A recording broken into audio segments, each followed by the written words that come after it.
Halo para pemirsa setia Fibis News, kembali bersama saya Ika Akbarwati dalam program Fibis Weekly Sentiment Index. Kali ini kita akan kembali melihat potensi pergerakan dari dua indeks utama Asia, yaitu indeks Nikkei di bursa Jepang dan juga indeks Hang Seng di bursa Hong Kong.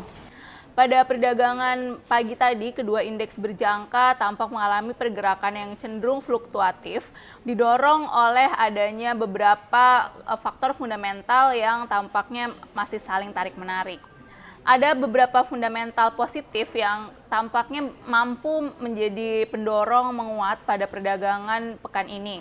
Yang pertama adalah kebijakan Bank Sentral Cina untuk menjalankan kebijakan deregulasi sektor keuangan. Seperti yang kita ketahui, akhir pekan lalu Bank Sentral Cina telah memutuskan untuk melepaskan penetapan suku bunga pinjaman dari bank-bank sehingga bank-bank di Cina bisa dengan bebas menetapkan suku bunganya sendiri. Hal ini dipandang penting oleh para pelaku pasar karena dinilai merupakan sebuah langkah yang cukup signifikan untuk mewujudkan reformasi di sektor keuangan di Cina. Sementara itu, fundamental positif yang lain adalah adanya kepastian bahwa Federal Reserve atau The Fed tidak akan melakukan penarikan stimulus dalam waktu dekat ini. Kepastian ini tentunya melegakan para pelaku pasar karena sebelumnya indeks-indeks di bursa Asia termasuk juga Nikkei dan Hang Seng sempat mengalami penurunan tajam akibat kekhawatiran bahwa Fed akan melakukan penarikan stimulus moneter dalam waktu dekat. Sementara itu, yang ketiga khususnya untuk bursa saham Jepang adalah kemenangan dari partai pendukung Perdana Menteri Shinzo Abe. Partai pendukung Shinzo Abe ini memenangkan kursi di Majelis Tinggi Parlemen sehingga diharapkan akan memperlancar terus kebijakan Abenomics yang terjadi di Jepang saat ini. Sementara itu, untuk fundamental negatif adalah berasal dari ekonomi Cina, di mana pekan lalu ada beberapa data ekonomi yang dirilis dan kurang baik. Terutama yang menjadi fokus para pelaku pasar adalah melambatnya pertumbuhan ekonomi di kuartal kedua lalu menjadi 7,5% dari kuartal pertama, yaitu 7,7%.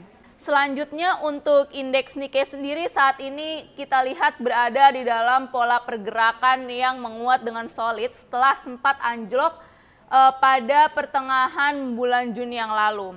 Saat ini indeks Nikkei sudah tampak berada di level 14.600 dan untuk pekan ini akan menghadapi level support mingguan di posisi 14.300 hingga 14.000. Sementara itu untuk level resistance mingguan adalah pada 14.900 hingga 15.200. Untuk indeks Nikkei berada di dalam kondisi fundamental yang bullish, juga kondisi teknikalnya juga tampaknya cukup bullish. Dan untuk satu pekan ke depan diperkirakan kondisi ini akan terus terjadi apabila tidak ada berita-berita atau kabar lain yang mampu membuat indeks berjangka Nikkei ini mengalami koreksi. Untuk indeks Hang Seng sendiri juga tampaknya mulai mengalami pola pergerakan menguat yang cukup solid setelah sempat anjlok juga hingga pertengahan Juni yang lalu. Untuk saat ini indeks Hang Seng akan menghadapi level support mingguan pada kisaran 21.000 hingga 20.800. Sementara untuk level resistance mingguan ada di posisi 21.600 hingga 21.800. Untuk indeks Hang Seng saat ini berada di dalam kondisi teknikal yang bullish lemah, artinya masih berada dalam kecenderungan sideways, dan untuk kondisi fundamentalnya sendiri masih cenderung negatif. Untuk satu pekan ke depan diperkirakan kondisi teknikal akan mendominasi pergerakan indeks Hang Seng dan diperkirakan akan bisa mengalami peningkatan lanjutan. Demikian adalah potensi pergerakan dari indeks Nikkei dan Hang Seng minggu ini. Semoga bermanfaat, tetap semangat investasi dan salam Fibis.